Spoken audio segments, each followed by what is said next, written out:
It was a cold Tuesday morning in Chicago, the kind where the wind cuts through your jacket and the coffee line feels way too long. Jake finally reached the counter, ordered a small latte, and tapped his card. Nothing fancy, just another rushed morning before work. When the barista handed him the receipt, she paused. Hey, you might want to look at this. Jake glanced down. Total, $4.80. Tip, $500. His heart nearly stopped. He laughed nervously. Whoa, that's definitely not right. The barista shook her head slowly. No, you didn't do it. Jake frowned. What do you mean? She turned the receipt around and pointed to a tiny note someone had written. For the next person who needs a miracle today.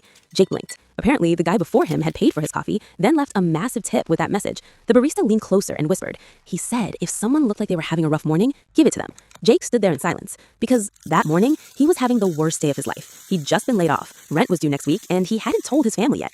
Jake swallowed hard, staring at that receipt. A stranger had somehow noticed. He took a deep breath, folded the paper, and smiled for the first time that day. Then he said something that made the barista's eyes widen. Keep the money here. She blinked. What? Jake nodded toward the door. Give it to the next person who looks like they need a miracle.